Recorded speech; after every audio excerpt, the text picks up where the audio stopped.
Alleluja. Gloria lil mulejja za saħwa Maltin u għawċin.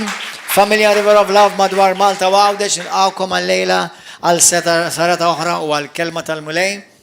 Il-lejla ħaj jitkellem il-għaddej tal-mulej, ħafna minnkom tafuħom kol fuq il-social media, mat-toraq ta' madwar Malta u għawdex mal-team lil-mulej jużaħħom biex jixandu l-Vangelu u jkompli jikber l-isem ta' Ġesu. Jisimaw il-kelma tal-mulej minn fom dan il-għaddej tal-mulej u għed mitfall tagħna fi Kristu. Halleluja.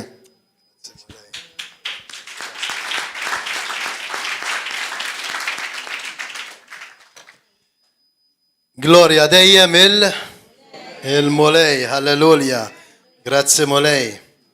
Nselmilkom il-viewers tal-YouTube u ħanitlobkom ibqaw miegħi sal-aħħar għaliex il-messaġġ li għandi llum żgur li ħajbiddillek ħajtek. Nixtieq illi l-ewwel ħaġa nirringrazzja lill-Alla.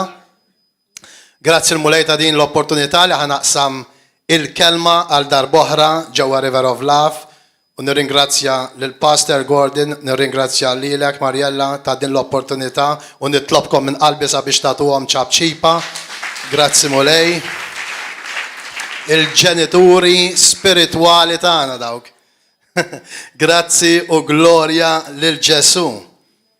Mela, ħanej talba fil-qosor u nitlobkom biex taqblu miegħi. Nirringrazzjawk Mr. Qadis illi inti dejjem tkellimna fisem ibnek Ġesu Kristu. U nitolbok sabiex anka illum tkellem il-qlub ta' kull wieħed u waħda minna. Nitolbok Spiritu Santu sabiex inkun immexxi minnek. F'kull kelma li ngħid inkun immexxi minnek. Ma rrid ngħid xejn jekk ma nkunx immexxi minnek. Imma jiena nemmen Spiritu Santu f'isem Ġesu Kristu illi jiena mmexxi minnek. Halleluja. Grazzi l-mulej, għatu ċabċipa lill-mulej.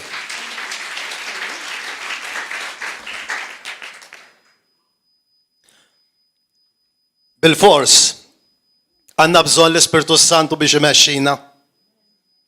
U xi drabi nieħdu ħafna affarijiet for granted aħna. Anka biex nimxu kull pass illi nagħmlu għandna bżonn il-Ġesu. Kull moviment illi nagħmlu għandna bżonn il-Ġesu. Imma forsi daw l-affarijiet ftit li xejn nagħtuhom importanza kemm verament għandna bżonn il-Ġesu f'kull ħaġa u f'kull erja fil-ħajja tagħna. U waħda mill-affarijiet illi nissuġġerilkom biex tagħmlu filgħodu kif tqum eżatt qgħid illum ħanamel kollox għall glorja tiegħek Ġesu. U ma rrid nagħmel xejn mingħajrek mexxini inti f'kull mument tal-ġurnata. Għaliex jekk ma jkunx hu ma nafx kif nistgħu naslu. Għandkom l-ispirtu tagħkom ħieles illum? Huwa ħieles l-ispirtu tagħkom? Importanti li l-ispirtu tagħna jkun ħieles. Għaliex jekk le nistgħu ngħidu kemm hija priġ sabiħa, però ma nirċivu xejn minnha.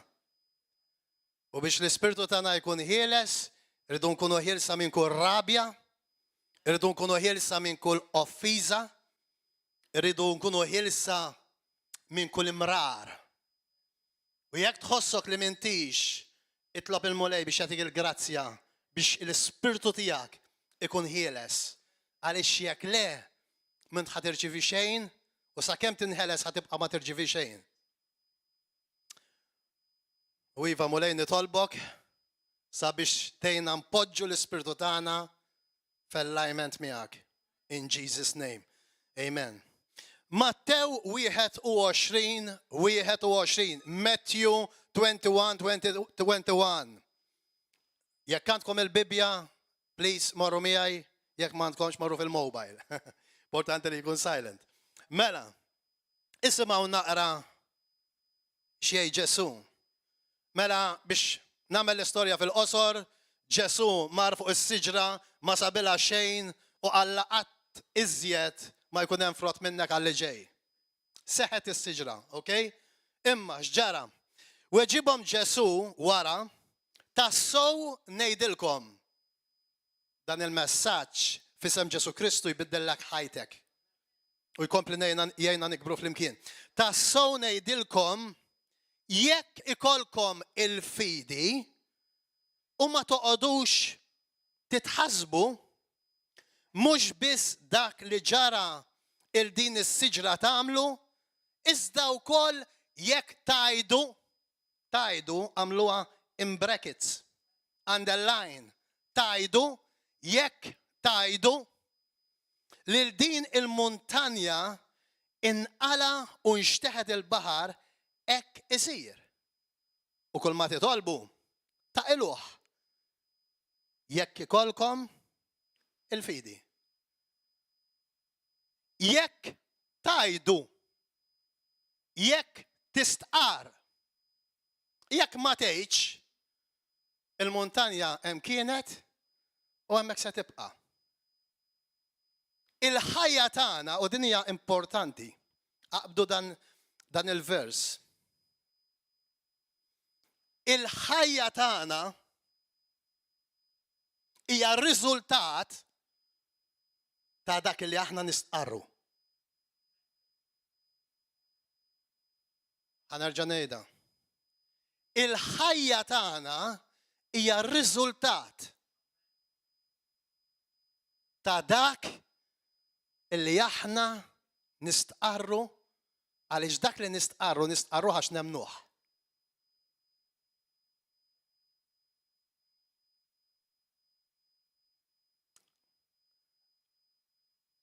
Għandna muntanji fil-ħajja tagħna, tafu għalfejn din hemm? Għaliex poġġenjhom aħna. Hemm muntanji fil-ħajja tagħna li Ġesu qed jgħidilna kellmu l din il-muntanja ħallet inqala illi ġiet hemmhekk għaliex aħna kellimniha u għednielha biex tiġi.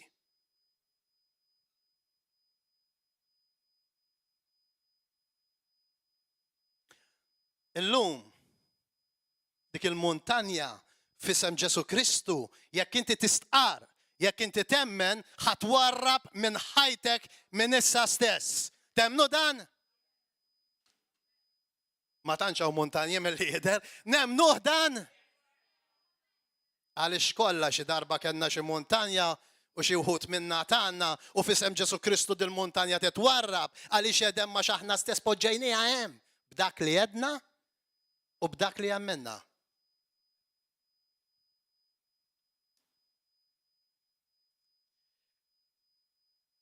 Jekk dak li nistqarru tassew nemnuh, il-ħajja tagħna se tiġi kkundizzjonata minnu.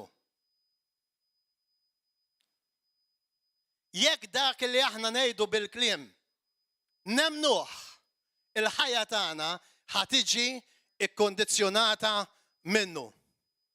Kunu għafu illi fl-ilsien hemm qawwa kbira. Ħanatikom eżempju. Hawn nies illi il-business tagħhom mallura u llum tkisser lanqas jafu għaliex huma stess tqarru huma stess emnu li ħajmu lura meta kien għadu b'saħħtu l-business tagħhom. Eżempju, għandek business sejjer tajjeb u inti tibda tgħid mal-mara tiegħek, mar-raġel tiegħek, ma' xi ħbieb min jaf għax żmien li nfalli. Min jaf għax żmien li ma jkollix minn fejn ħallas id-dejn biex ftaħ dan il-business. Mingħajr ma taf, inti poġġejt il-business tiegħek fil-periklu biex jitfarrak.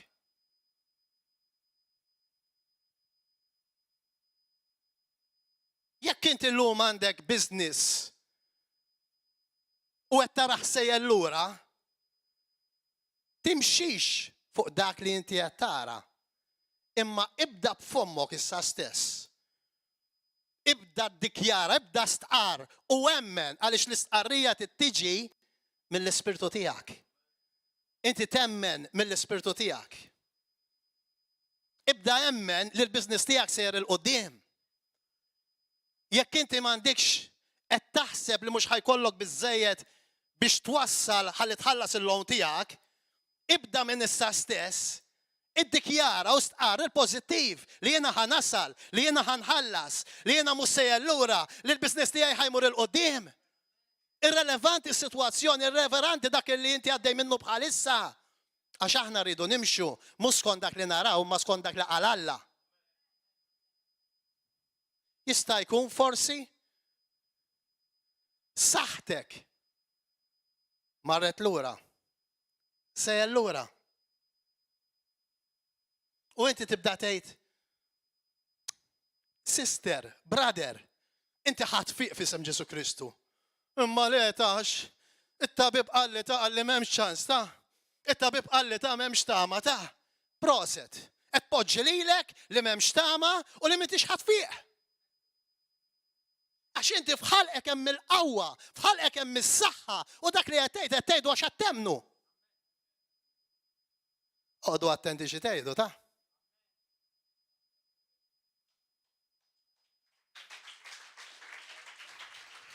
U jekk kettu tibżax minn issa stess ibdejt bil-kontra.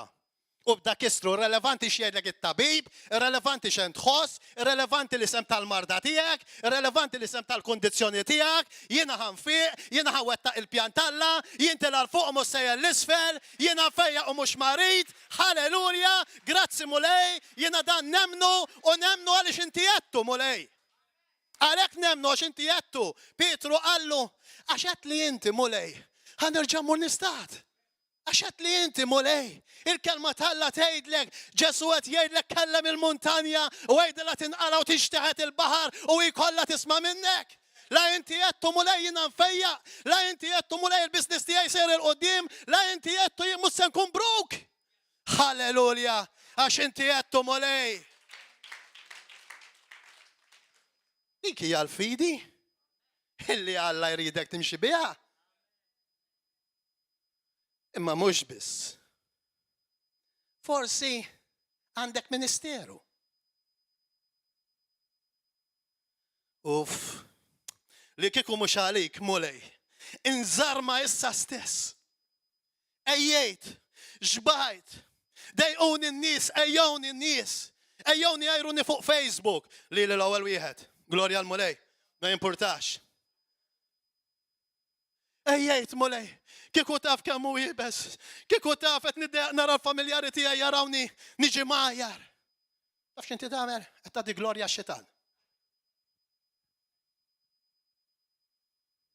Kolinkwa ministeru li Alla tak poġġa fuqek dilka biex inti tkun tiflaħ għalih, biex inti twettqu.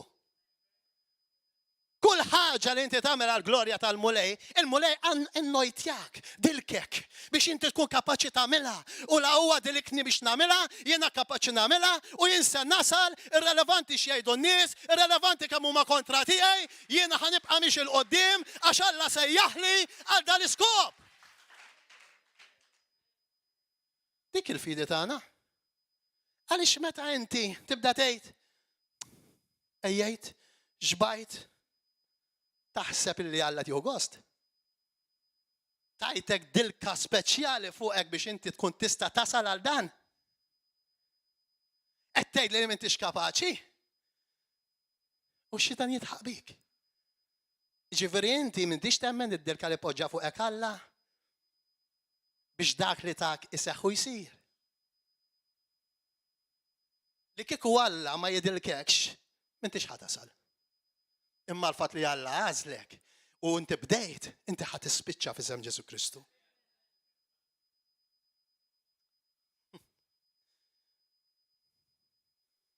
Grazzi mulej, glorja l-mulej. Li Alla qiegħed miegħek min jista' jkun kontra tiegħek. Ibda ringrazzja lil Alla li inti ħatasal, m'intix ħatiqaf, int ħatibqa' sejjer u fejn jridek Alla tieqaf ħatiqaf int. U ħadd iktar. Kunu għafu għahwa. Lix-xitan 24/7 ħares lejk u jinnota kull kelma li ħirġa minn fommok. Saħti imma jien. U x-xitan qed jara fejn għandek id-djufija. ix-xitan mhux ħajtik fejn tibsaħtek ta'. Ix-xitan ħajtik fejn tiddajjef. U jekk mhux ħatalaq kull bib ta' djufija, nassigurak jekk irċevejt fejqan, jekk irċevejt barka, jekk irċevejt breakthrough, ħajġi żmien fejn jerġa' joħodlok kollox. Nitolbu ma' nies għal fejqan. Il-laħwa x'għamilt li? Il-laħwa. Xejn mu qed inħoss ili muġuħ ma ngħidlek x'kemm, x'ġara. Il-mulej missek. Jiġi l-għada, imma l-ġieħ reġaġieta. Għalaq il-bib ta' djufija. Jekk ma talaqx il-bibien ta' djufija, għandek dan ix-xahar tgħix qisek re, ma jonqsok xejn. Jiġi x-xahar ta' wara u tiġi brok laqas għandek biex tieħu kafè. Jekk ma talaqx il-bibien ta' djufija, illum irċevejt fejqan u l-għada jerġa' jiġi jħabbat lek l-ġieħ. Id-djufija hija l-iktar ħaġa li għandna nitolbu kontrija jekk irridu nkunu mfejqa u nibqgħu mfejqa, jekk irridu nibqgħu imbierka, jekk irridu nibqgħu nibbenefikaw minn dak li Alla tagħna, għala kull bieb ta' djufija f'isem Ġesu Kristu.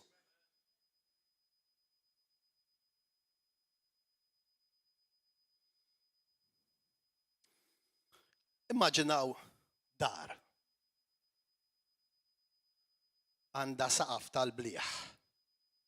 Però ġo saqaf hemm toqba. U ġiet maltempata. L-ilma m'hemm bżonn jinqala s-saqaf kollu biex jerraq dik id-dar. Jekk dik it-toqba ma talaqix, id-dar ħataraqlek. Id-djufija tagħna irridu nitolbu kontrija f'isem Ġesu Kristu, ma naċċetta l-ebda djufija, f'isem Ġesu Kristu nirriġetta djufija, f'isem Ġesu Kristu titla' issa stess minn fuq kull djufija li għandi fil-ħajja tiegħi inkissira issa stess f'isem Ġesu u waqra l-kelma talla biex tkun taf Alla xi qed jgħidlek għaliex meta naqra l-kelma talla djufija tiegħek tibda titkisser. Id-djufija hija l-ar ħaġa fil-bniedem biex jimxi wara l-mulej.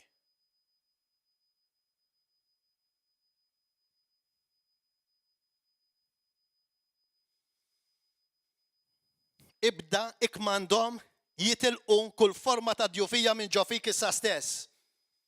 Meta aħna konna ta' dinja l-aħwa, meta aħna konna ta' dinja kunu għafu, illi ħafna stqarrijiet illi aħna konna nagħmlu kienu ħażina. Ħafna. Illum aħna suppost kollha ta' Ġesu Kristu, llum kollha tal-mulej, amen? Amen. Grazzi mulej. Mela llum aħna rridu nbidlu l-mod ta' kif nitkellmu. Jekk inti persuna tal-mulej, issa ma tiġ tibqa' tħares mill-lenti ta' kif tħares meta kont fid-dinja, immissa tibda titħares mill-lenti tal-Alla. Għaliex jekk ma tagħmilx hekk, jekk int ħatibqa' tistħar il-ħażin fuqek, tistqar il-ħażin fuqek, nassigurak illi ħatmur mill-ħażin għall-ar. Ħanejdilkom xi ħaġa. Milux mort nitlob għand persuna. Mort jien u persuna oħra miegħi. U din il-persuna kif tħalt kienet negattiva fi kliem ammens. Mhux miegħi ta' magħha nfisha. Għattil inti temmen li Ġesu Kristu jista' jfejqek issa il-mart li Karla miskina, Għattil inti temmen li Ġesu Kristu jista' jfejqek. U jien naf daqs kemm ili hekk jiena mhux hekk kalmuna. Għattil isma' tista' tgħidli għax xi jagħtaw jien. Għattil għax ġejt. Għattil għax xi ħadd qabbadni magħha propja. Dak il-ħin stess nisma' vuċi fija fl-ispirtu tiegħi, ara ma titlobx magħha. Ġbidt, s-serita ngħidilkom. U għedt il-mulej, għetlu din minnek. U moħħi sa dan it-tant kien taqliba waħda. Għax Alla, mhux il-kulħadd fejja dak il-ħin beda dejjem moħħi, imma dil-vuċi kienet bold, il-vuċi vera kienet bold. ma kienx vuċi sweet. Ara ma titlobx magħha. U ngħidilkom il-verità, ma tlabx magħha. Kif ħriġna minn hemm, tlabt fl-aħħar imma tlabt ma poġġejx idejja fuqha. Kif ħriġna minn hemm? Persuna li kienet miegħi qalt li inti ħassejt bħali, tela x'ħassejt. Qalt li jiena ħassejt vuċi fija. Qalt li ara ma tpoġġix idejk fuqha.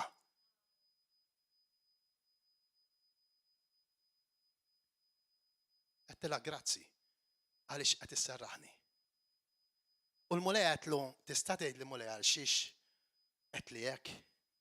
U fl-ispirtu tiegħi ħassejt ngħidlek iktar tard. L-għada fil-ħodu, il-mulej fakkarni meta Ġesu mar Nazaret. U ma għamilx ħafna mirakli minħabba nuqqas ta' fidi tagħhom. Jgħidlek poġġa jdejh fuq ftit. U ma għamilx ħafna mirakli. Ma għamilx ħafna mirakli għalkemm hawn min jifhimha mod ieħor. Jiena nemmen li ma għamilx ħafna mirakli għaliex minħabba nuqqas ta' fidi tagħhom ma marrux għandu. Imma dawk li kellhom il-fidi marru għandu biex ifejjaqhom. Nies li m'għandhomx il-fidi, oqgħod attent qabel ma tqiegħed idejk fuqhom.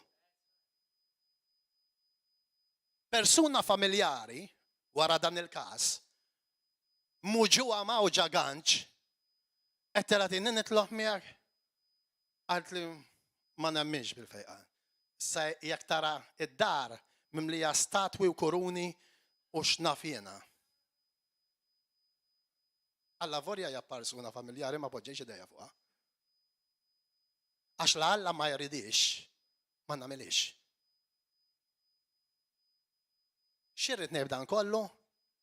Oqgħod attent xi tgħid.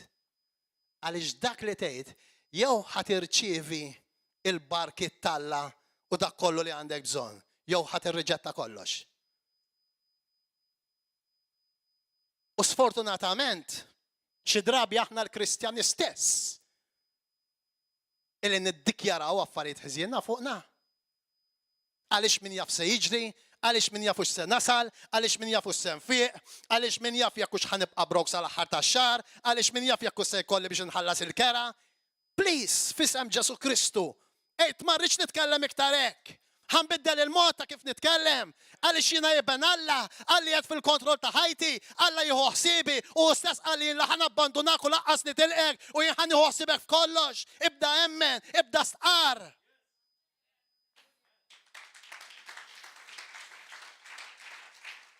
Xejn ma hemm impossibbli għal Alla, xejn, fil-veru sens tal-kelma, xejn, u dan irridu nemmnuh, mhux biss li ngħiduh, imma rridu nemmnuh. Il-propja inti huwa spiritu. Ok? Ejt, jiena spiritu, għandi ruħ u ngħid ġisem. Din it-tinda li aħna qegħdin naraw mhix il-jien. Il-jien mhux qed nitkellem għal pride, il-propja jien. All right? Imma l-ispirtu tiegħi huwa Ruben. Mhux din it-tinda li għandna fuq barra. U meta aħna nemnu, irridu nemnu fl-ispirtu tagħna. Għax faċli bil-klim ngħidu ħafna affarijiet. U xi drabi meta jkunu affarijiet negattivi nemnuhom. Meta jkunu affarijiet Alla, niddubitawhom. Il-moment li inti qed xi ħaġa negattiva fuqek u laqqas bqajt taħseb fuqha, hemm probabilità li hemmintha. Ġesu jgħidlek toqgħodx titħasseb qalbek meta titlob xi ħaġa. L-istess meta tgħid xi ħaġa ħażina, inti ma toqgħodx taħseb fuqha u tgħid min jaf u x'ħasseħ vera? Nixtieq asseħ vera, ma nixtieqx isseħ vera? Oqgħod attent xi tgħid. Għaliex meta tgħid affarijiet negattivi, ħafna drabi temminhom u għax temminhom toħroġhom. U għax toħroġhom iseħħu jsiru. Imma l-mulej illum irid jeħlisna minn dan kollu f'isem Ġesu Kristu.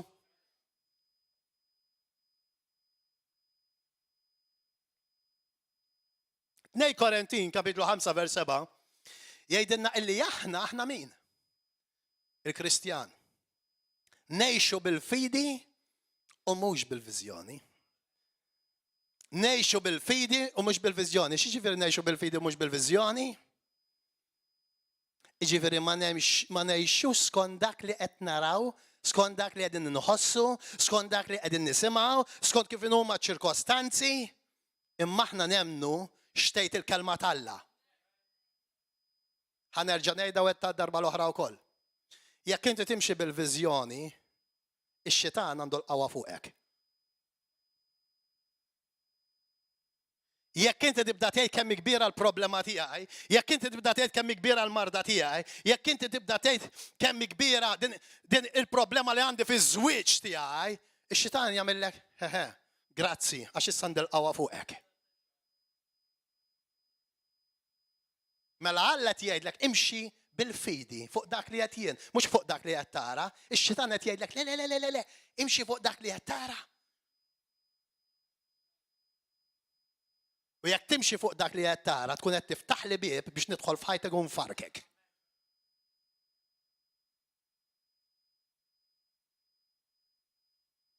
Alla jridna nimxu bil-fidi fil-kelma tiegħu la Alla qala jien nemmina mingħajr question mark imma exclamation mark. Għax Alla qala jiena napplika, jiena naċċetta u ħanejx fiha u ħanimxi fiha f'isem Ġesu Kristu.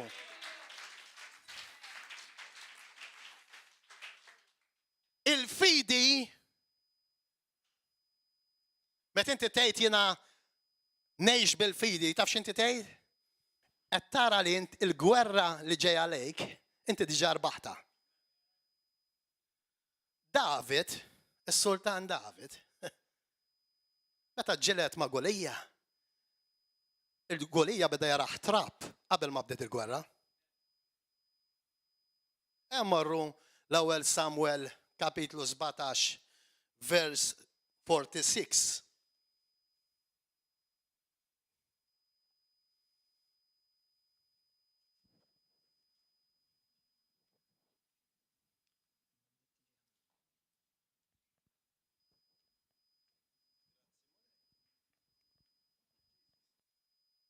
Isimgħu l-ewwel Samuel 17 minn vers 31. Min vers 31. Il-klim ta' David semmuh in-nies u wasluh lil Sawl. U dan batalih u David qal lil Sawl ħadd m'għandu jaqta' qalbu minn dan il-bniedem. Jien il-qaddej tiegħek immur niġġieled ma' dan il-Filisti. U Sawl wieġbu. Gostus Sawl. Vera ta' kuraġġ kien. U Sawl wieġbu, wieġeb lil David. Int ma tistax tmur qoddim dan il-Filisti u tiġġieled miegħu. Għax int għadek żagħżugħ u raġel tal-ġlied sa minn żagħżitu simgħuni naqra. Oqgħodu attenti meta tkunu għaddej minn problema ma' min tmorru tiftħu qalbkom. Ma' min tmorru titkellmu. Għaliex issibu nies li jistgħu jkunu Kristjani wkoll, jistgħu jkunu familjari wkoll, jistgħu jkunu kollegi tiegħek tax-xogħol, illi flok ħajjejnuk titla' l-qudiem ħajkisruk u jafġok l-isfel. U x-xitan dawk iħallihomlok. Ħares lej ġob. Kollox ħadlu. Il-min ħallielu il-mara tiegħu. Dik tgħidlu isħet l-Alla u mut. Oqgħod attent ma' min titkellem meta tkun għaddej mill-problema. Għaliex ma jgħinukx. Oqgħod attent ma' min tiftaħ qalbek. Sawl illi kien fih mistaġbin, ovvjament David kien sajjar, qed jgħidlu inti se tiġġeħ ma' dan. Imma isimgħu naqra. Isimgħu naqra.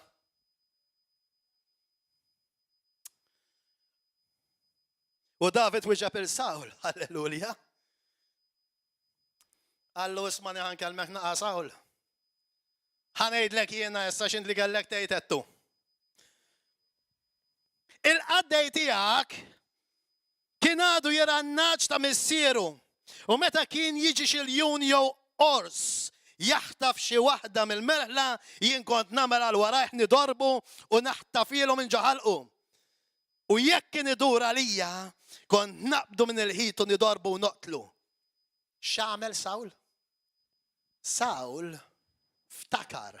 Skużani, x'għamel David? David ftakar x'għamel miegħu diġà l-mulej. Inti li sfortunatament jista' jkun ġiet marda fuqek, ftakar minn xiex diġà ħelsek il-mulej mill-mart fil-passat. Hemm probabilità li l-marda li qed iġġorr illum inti u Alla ħajfejqek minna il-ħadd ieħor tifatu fil-qabar. Hawn nies li huma mfejqa minn mart illi l-ħadd ieħor sfortunatament tifatu taħt it-trab. David qed ifakkar il-Sawl. Allu jinlaqqas bżajt mill-ors u mill-iljun. Ħanibża minn da. Inti li għaddej minn problema x'inhi? Problema ta' finanzi, problema fi żwieġ tiegħek, problema ta' saħħa.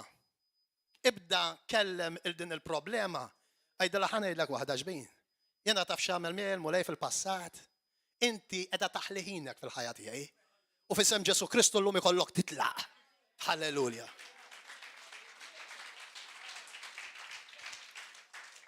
Hemmhekk tkun qed toġob il-Alla. U Alla jkun qed iħares lejk u qed jgħid, wow, ibni binti, wow. Wow, ħajsillek skont dak li għamment. Halleluja. Halleluja. Praise the Lord. Grazzi mulej. U dan il-Filisti blaħtin ikun bħal wieħed minnhom. Għal sfida l-eżerċti talla. Int illum iben Alla u min jiġi jisfidak f'isem Ġesu Kristu ħajkun bħal wieħed minnhom illi diġà għadda minnu fil-passat. Amen?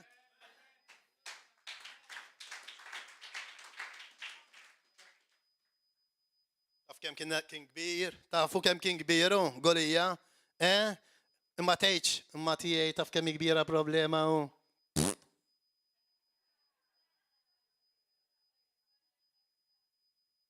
Golija kien ġgant u David kien bil-kontra.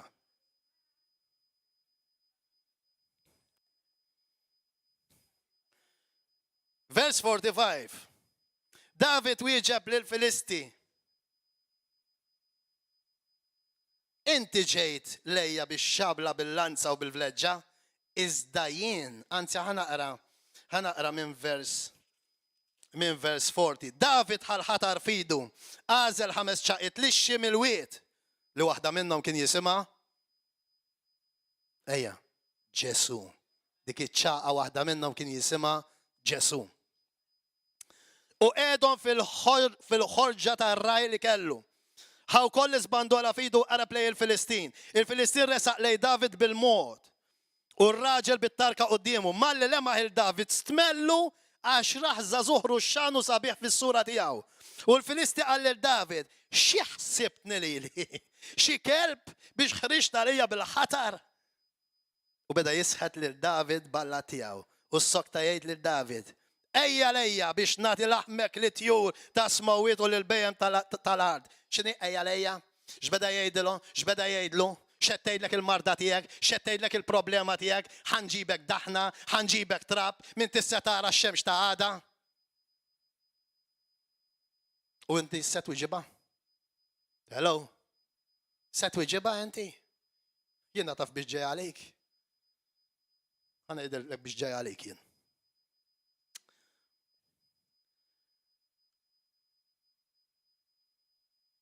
Mela.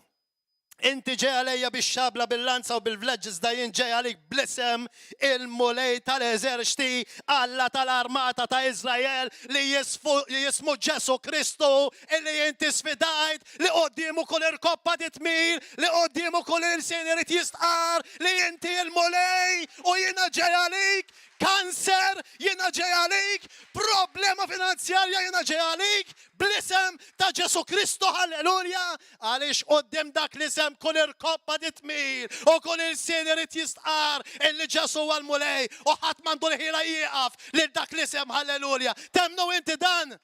Temnu inti dan? Amen. Mela l-problema tiegħek minn issa stess kif David beda jaraħħa illi diġà spiċċat il-gwerra qabel ma bdiet. Ibda intu kollha l-problema tiegħek li diġà spiċċat anke jekk ħadha tibda halleluja. Dak hu Ġesu Kristu li aħna nemmnu fih illum. Illum stess il-mulej jatik fidejja. Halleluja. U jien nidorbok, naqtalek rasek minn fuqek u l-ġismek u l-isma tal-armata tal-Filistin natijom illum stess li tjur tas-sema u l-bejem tal-art. Ejdlu l-lum stess. Ibda kellem il-problema tijak l-lum stess. Ejdela l-lum stess inti titwarrab minni. Marda l-lum stess titmarrab minni. Poverta l-lum stess titwarrab minni. Ibda kellem il-problema. Ibda ejdela. ħadd m'għandu problema għaw. Mela ibda kellem il-problema ejdela l-lum stess, il-lum stess, il-lum stess, inti titwarrab minni. Għaliex dak li hemm ġofija u akbar minnek.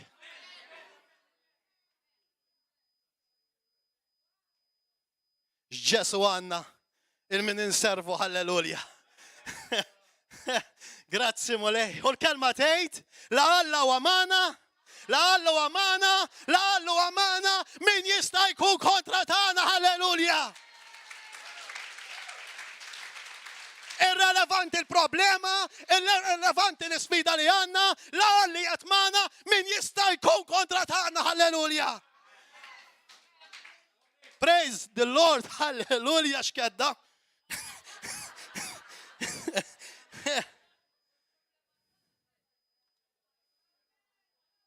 U tafu x'ġaralu?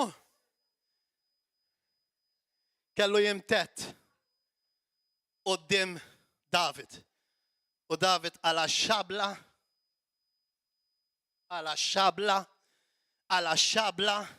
il-kelma talla hija xabla, għala xabla u għatalu rasu dak il-ħin stess. Illum inti bil-kelma talla tista taqta ras il-problema li qed tiffaċċja fil-ħajja tiegħek.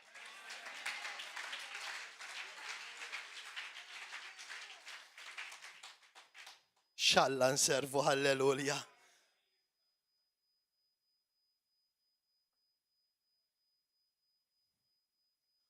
Jekk ma tgħixek, jekk ma tarax ir-rebħa minn qabel, inti tgħix bil-viżjoni. Tafx ħajġrilek? Fisem Ġesu l-ħadd minna. Jekk timxi bil-viżjoni, ix-xitan ħajibda jibni fortizza ġo moħħok. Meta tiġi l-problema tibda tħabbatlek ġaħsibijietek, indirizza mill-ewwel. Ħallix issir fortizza. L-ebda fortizza ma tpoġġi sħiħa mill-ewwel. Imma ġebla fuq ġebla imbniet.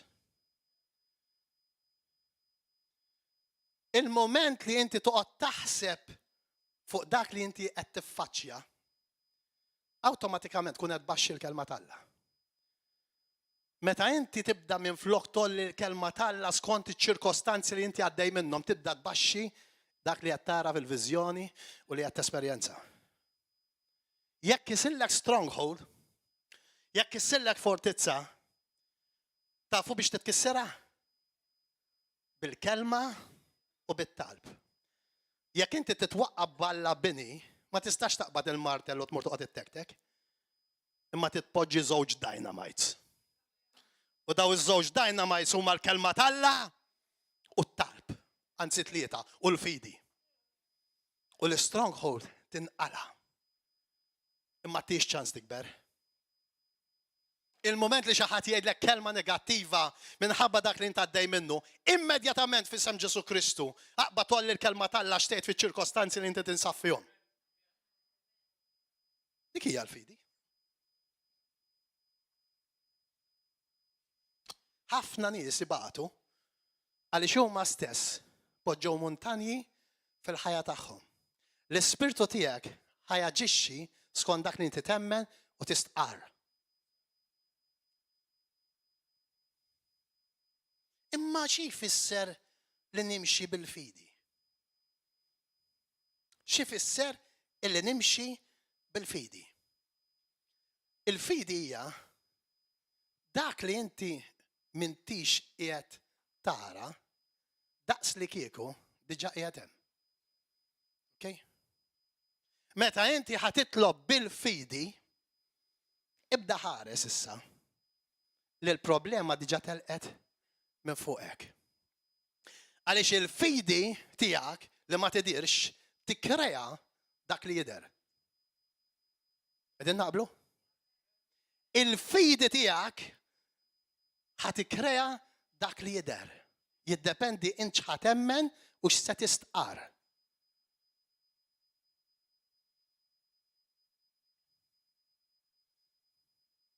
Kif se nasal għal dan? 1.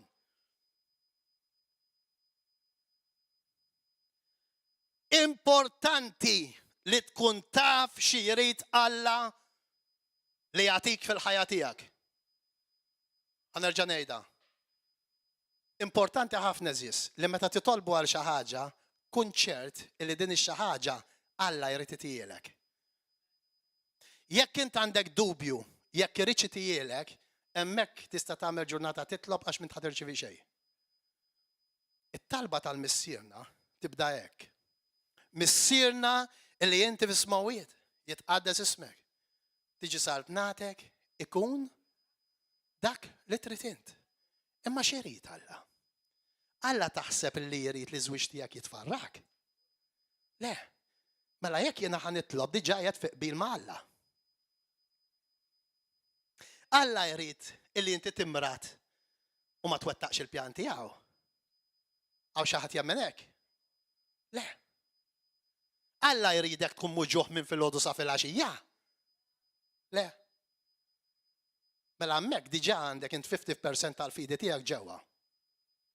Għaliex inti diġà taf Alla xi jrid minn xi jrid jagħtik u x'ma jridx jagħtik.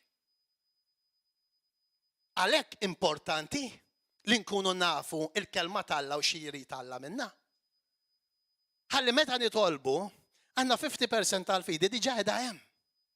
Issa l-kumplament ħanamlu aħna billi nistqarru u nemnu b'qalbna illi għax Alla qalu, allura diġà qiegħed hemm. X'inhi fidi?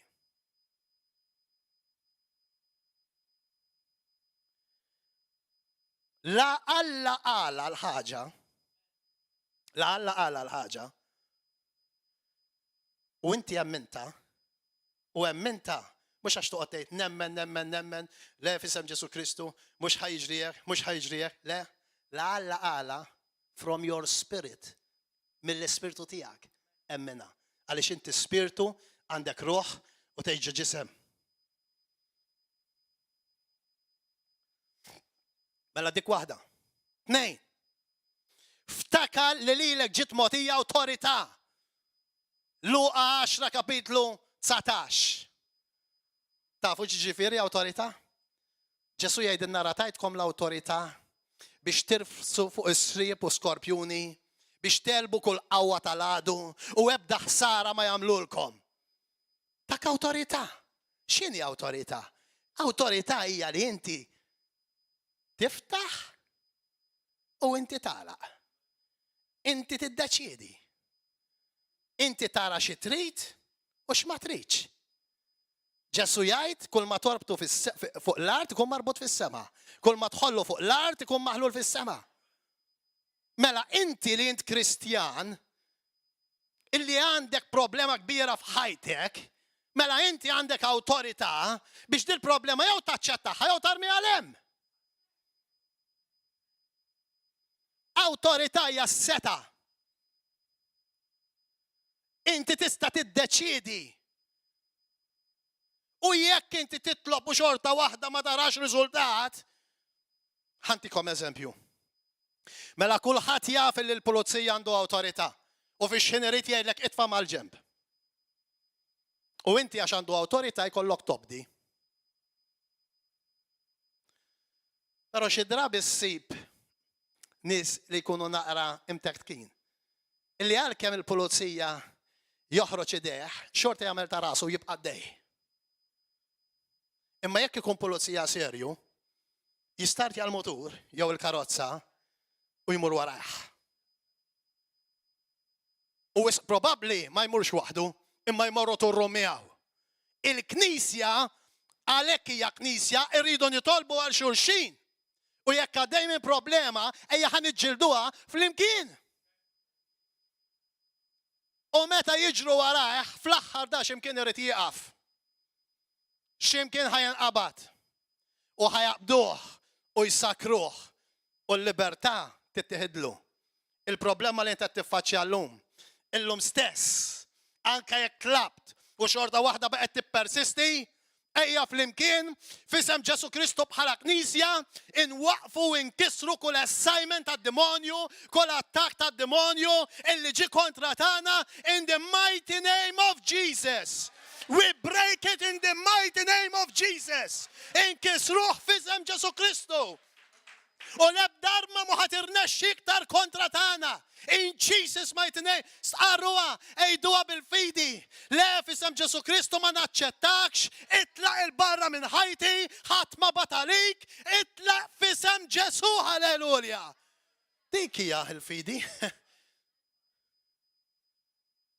Talba ta' wieħed bil-ħerqa tinstema'. Jekk titlob bil-qalb, tinstema'.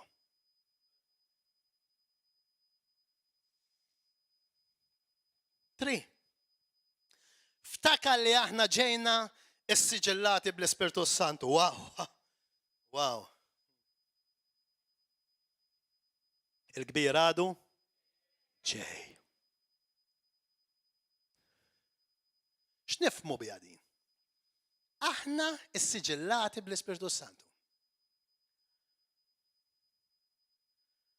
Mela, il-moment li aħna tajna ħajjitna l-Kristu,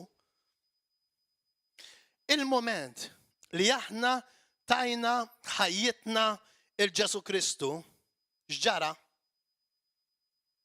L-Ispirtu talla ġie flimkien is-siġillat mal-Ispirtu tagħna.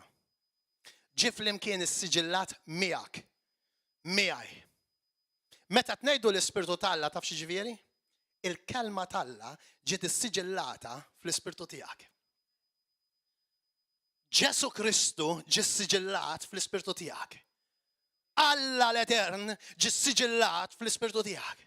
You are not alone. Meta inti taf qed tirrikonoxxi fl-Ispirtu tiegħi għandi it-Trinità jien. Fl-Ispirtu tiegħi għandi l-kelma marbuta u s-siġillata. Ekku, fl-Ispirtu tiegħek għandek il-kelma talla marbuta. Meta inti titlob bil-fidi li ħatkun qed tagħmel huwa li inti dak li għandek ġo fik il-kelma għaliex inti qed temminha x'edha fik, il-moment li inti tistqar dak li hija qalet, il-moment li Alla jaqbel ma dak li inti qed titlob, il-moment li inti ma tridux iktar fil-ħajja tiegħek din il-ħaġa u Alla jaqbel li ma jridix lanqas, mela issa meta jiena ħanistqar bil-fidi, il-kelma li ħanoħroġ minn fommi ħatam esplużjoni mal-kelma talla u ħajseħ dak li jiena nitlob għalih. Għax Alla qalu. U l-kelma talla li Alla qal tinsafija. U jiena irreleasjajta bil-fidi għaliex emminta Alla jgħid, Alla qal dawl kun. Ġara, ġiet dawl. Dik l-istess kelma qiegħda fik.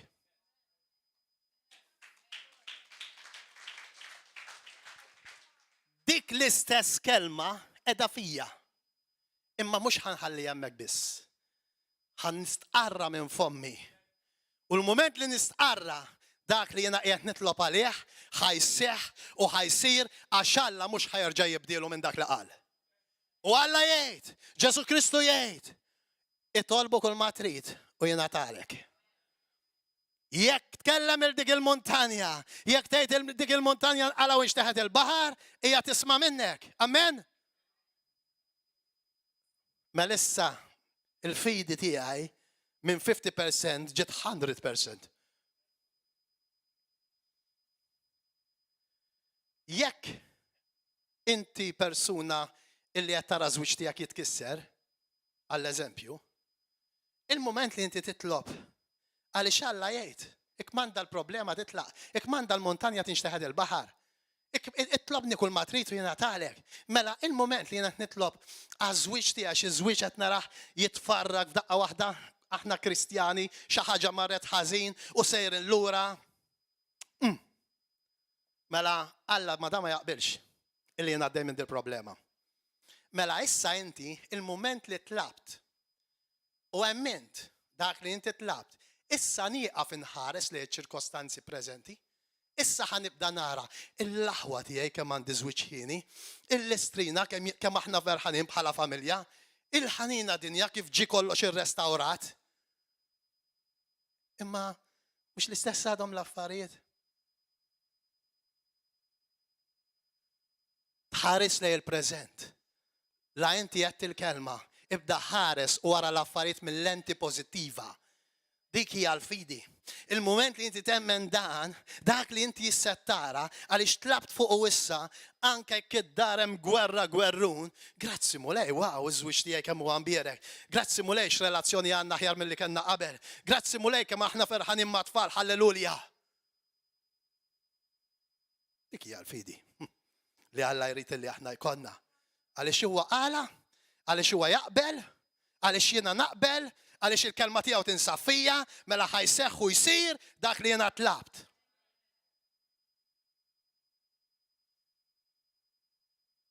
Grazzi glorja lilek mulej. Wasanna ta' biex nagħlqu dibżax. Mela, ir-raba' waħda. U naħseb illi hija waħda mill-aktar affarijiet importanti. Ftakar illi aħna ninsabu f'unjoni ma' Kristu. Il-moment li inti tiftakar li inti qiegħed f'unjoni ma' Ġesu. Tafu x'ġifieri unjoni? Bil. Biċċa waħda. Jiena hu naqblu. Jiena hu sirna ħaġa waħda. Il-moment li inti tirrealizza li jiena qiegħed f'unjoni ma' Kristu ma nibżax lanqas jekk ninżel l-infern basta ma' Kristu. Il-moment li inti tiftakar li qiegħed f'unjoni ma' Kristu u dak li inti ħatejt 100% li Kristu ħajaqbel miegħu, dak li inti ħatitlob 100% li Kristu ħajaqbel miegħu, ħajseħħ u jsir fil-ħajja tiegħek. Nemnu li aħna f'unjoni ma' Ġesu. Nemnu li aħna faqda ma' Ġesu, għax dik hija unjoni. Jekk inti temmel li qed f'unjoni ma' Ġesu, il-moment li inti ħatibda titlob għandek il-Kristu li jista' kollox, li jaqbel ma' kollox dak li qed tgħid int sakemm qed titolbu skont ir-rida tiegħu. Għax ovvjament mhux ħatitlob xi ħaġa li tmur kontra l-kelma tiegħu. Aħna nitolbu u aħna niddikjaraw u aħna nirċievu dak li għawaw. Jekk inti temmen illi qiegħed f'unjoni ma' Kristu, inti meta ħatmur tiġġieled ma' gulija li hemm fil-ħajja tiegħek minn tissejjer waħdek imma Kristu qiegħed miegħek, qiegħed f'unjoni miegħek u ħajġġieleda miegħek u ħatirbaħ żgur.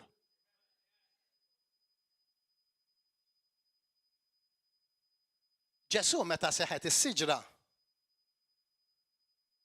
kien ċert ma qadx jgħidilha għandna rani x'fiċ, iċċekkjaw naqa. Le qasta kasa. Għaliex kien jaf li huwa qiegħed f'unjoni mal-missier. U kien jaf li dak li huwa se jgħid il-missier ħajaqbel miegħu. Inti llum bint Alla, inti llum iben Alla. Dak li inti tgħid Alla jaqbel miegħek. Dak li inti ħatitlob Alla ħajaqbel miegħek. Mela m'hemm xejn fil-ħajja tiegħek li inti ħatitlob u ma jistax isir, imma l-Alla kollox jista' jsir. Halleluja, glorja lil Mulej, għatu xabċipa lil Mulej u ejjew nibdew nitolbu issa stess biex inkissru kull stronghold minn ħajjitna. Ejjew nagħmlu talba flimkien, halleluja, ħalli kull stronghold li bniġġa l-ħajja tagħna titkisser illum stess. Ejja nindmu minn kull kelma negattiva illi jaħnedna fuqna stess jew fuq ħadd ieħor f'isem Ġesu Kristu. Ejja ngħidu flimkien issa stess intom ukoll tal-YouTube. Ejdu din it-talba miegħi issa stess. Ejdlu Misser Qaddis, nirringrazzjak illi inti ġibtni ewer tal-muntanji li hemm fil-ħajja tiegħi. illum najdlek, jiddispjaċini, u nitolbok taħfilli, u nitolbok tikkanċella kull kelma negattiva li ħarġet minn fommi. Jiena niċħada u jiena nirrifjuta, jiena nkissira u marrit lebda montanja fil-ħajja tiegħi. Ollu leħinkom lejn il-mulej. Mulej Ġesu nitolbok, kisser kull montanja, aqla kull montanja mill-ħajja tiegħi. Jien niċħada, jiena nirrifjuta fl-isem qaddis tiegħek in the mighty name of Jesus Christ. Hallelujah. Hallelujah. Be free in the mighty name of Jesus. Be free in Jesus Christ's name.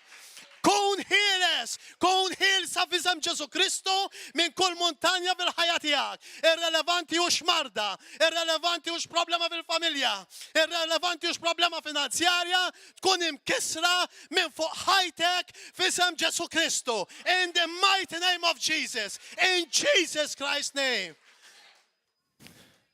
La inti qbilt miegħi mulej, la inti qed miegħi mulej, ħanibda nħares mill-lenti ġdida. Halleluja. Jiena wilet mill-ġdid u da kollu li jiena tlift, ħanerġa' niksbu għandi għal 7 darbiet aktar. Grazzi u glorja lilek Ġesu.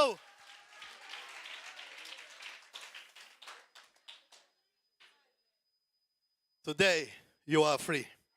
In Jesus' mighty name.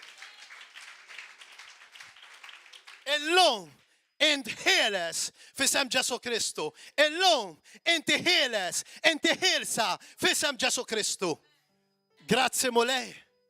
Grazzi Ġesu. Temmel inti ħieles? Ma lissa ix ħieles. Temmel inti ħieles? Ma lissa bdejx ħieles. Ibda ringrazzja Alla ta' futur ġdid. Anke jekk m'intix qed tara futur ġdid. Imma fil-verità hemm futur ġdid. Għaliex inti emmint, inti stqarrejt u Alla qabel miegħek u seħħet l-isplużjoni u seħħ dak li inti tlabt għalih. In Jesus' mighty name. Ha. U Satana huwa taħt saqajna. In Jesus Christ's name. Thank you, Lord. We give you all the glory, Lord Jesus. Hallelujah. Hallelujah. Jekk inti smaj dan il-messaġġ, pero tinsab il-bot mill-mulej, illum kull ħaġa negattiva li inti għandek fil-ħajja tiegħek tista' titlaq biss jekk taċċetta li Ġesu Kristu bħala s-Sid u s-Salvadur tiegħek. Mingħajr Ġesu Kristu ma tista' tagħmel xejn. Jekk tittati ħajtek il-Ġesu, issa stess, edlu Ġesu, grazzi. Jiena nemmen fik li inti mitt għalija u rġajt qomt wara 3 ijiem. Illum nistiednek ejja f'ħajti kun is-Sid u s-Salvatur tiegħi. Salvani mulej. Jiena nindem u nitolbok maħfra ta' dnubieti kollha. Ġesu ejja u ħu tron ta' ħajti. U minn issa l-qoddim poġġi fuq u int. Jiena nagħtik dak kollu li hu tiegħi u nitolbok tini dak kollu li hu tiegħek. Amen. Amen. Ejdlu issa stess il-Ġesu. Ġesu hu iżjed minni u tini aktar minnek. Hu iżjed minni u tini aktar minnek. Hu iżjed minni u tini aktar minnek. Irrid aktar umiltà. Irrid aktar qawwa, għejdlu, irrid aktar umiltà. Irrid aktar qawwa. I want more of you. Jesus, I want more of you. Give me more from you. Ajjatilu, għejdlu, give me more of you. And take more of me. Hallelujah. Grazzi mulej Ġesu. Thank you, Lord Jesus. Millum il-qoddim, għajdu għamijaj, millum il-qoddim, jiena għattu għattiktar. Moħan kull istess iktar. U f'kull ħaġa li ħanamel f'ħajti, ħanati glorja lilek. U għattu għattiktar. Ma jiena ħan id-dubita iktar. Fisem Ġesu Kristu. Illum inti li għandek bżon fejqan uħroċaw barra. Illum ħatitlaq id-dar infejja. Illum li għandek bżon breakthrough uħroċaw barra. ħatitlaq id-dar imbirek. Ejja għaw barra, jekk għandkom bżon fejqan, jekk għandkom bżon nittalb, jekk għandkom bżon breakthrough, jekk għandkom bżon l-familja ta'kom tissatilja ruħa. Ejja wow, ħanitlob ma'kom issa stess. In the mighty name of Jesus Christ. Grazzi, gloria lilek mulej. Halleluja. Mela, għamlu subscribe fuq l-istess channel. Grazzi mulej. U nistednukom sabiex tibdaw tiġu u tintaqaw maħna għaw kull nar terba fis-7, kull nar ta' sibt fis-7 ta' fil-għaxija u l-ħat fl-10 ta' fil-ħodu ħalli tkomplu tikbru fil